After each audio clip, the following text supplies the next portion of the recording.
AP CM Chandrababu 4 రోజుల పర్యటన కోసం ఇవాళ దావోస్ వెళ్తున్నారు.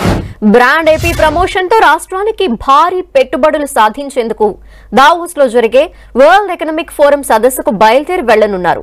రాష్ట్రంలో ఉన్న మానవ వనరులు, మౌలిక సదుపాయాలు, ప్రభుత్వ రాయితీలు, సమర్థవంతమైన నాయకత్వం, స్పీడ్ ఆఫ్ డూయింగ్ బిజినెస్ విధానాలను వివరించడం ద్వారా జాతీయ, అంతర్జాతీయ కంపెనీల్ని ఆకర్షించేందుకు దావోస్ పర్యటనని వేదికగా చేసుకోనున్నారు సీఎం చంద్రబాబు.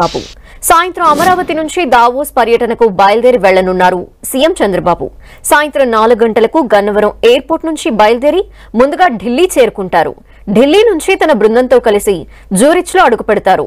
జూరిచ్ లో ఉన్న ఇండియన్ అంబాసిడర్ తో భేటీ అవుతారు. అనంతరం హిల్టన్ హోటల్లో 10 మంది పారిశ్రామికవేత్తలతో సమావేశమవుతారు. అక్కడి నుంచి హోటల్ హయత్ లో తెలుగు పారిశ్రామికవేత్తల సమావేశంలో పాల్గొంటారు.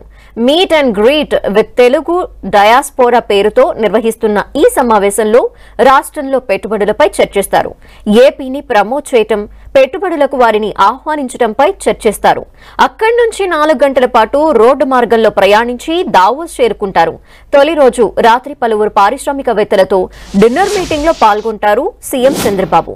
తర్వాత Arcelor Mittal executive chairman Lakshmi Mittal తో ప్రత్యేక సమావేశంలో పాల్గొంటారు. ఆ తర్వాత తొలి రోజు సమావేశాలు ముగించుకుని హోటల్ కి చేరుకుంటారు. రెండో రోజు సిఐఐ సెషన్ లో గ్రీన్ హైడ్రోజన్ అంశంపై చర్చలో పాల్గొంటారు. తర్వాత Solar Impulse, Coca Cola, Welspun, LG, Carlsberg, Cisco, Walmart International, Cognizant Technologies వంటి సంస్థల సీఈఓలతో, చైర్మన్లతో సమావేశం అవుతారు. యుఏఈ ఆర్థిక మంత్రి అబ్దుల్లా బిన్ తోనూ భేటీ అవుతారు. అనంతరం వరల్డ్ ఎకనామిక్ ఫోరం నిర్వహిస్తున్న energy transition where public policy meets private goals అనే అంశంపై జరిగే చర్చలో పాల్గొంటారు. ఆ తర్వాత the next wave pioneering the blue economy of tomorrow అనే చర్చా కార్యక్రమంలో పాల్గొంటారు. రెండో రోజు ఈ భేటీలతో పాటు వివిధ జాతీయ, అంతర్జాతీయ మీడియా సంస్థలు నిర్వహించే చర్చా కార్యక్రమాల్లో సీఎం పాల్గొంటారు. బ్లూంబర్గ్ వంటి మీడియా సంస్థలకు ప్రత్యేక ఇంటర్వ్యూలు ఇవ్వటం ద్వారా ఏపీ పాలసీల గురించి వివరిస్తారు.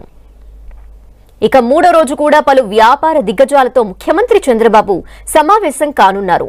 రోజుకు కనీసం 10కి పైగా భేటీలు, సమావేశాల్లో పాల్గొనబోతున్నారు. 4వ రోజు ఉదయం దావోస్ నుంచి జూరిచ్ చేరుకుని అక్కడి నుంచి స్వదేశానికి రానున్నారు.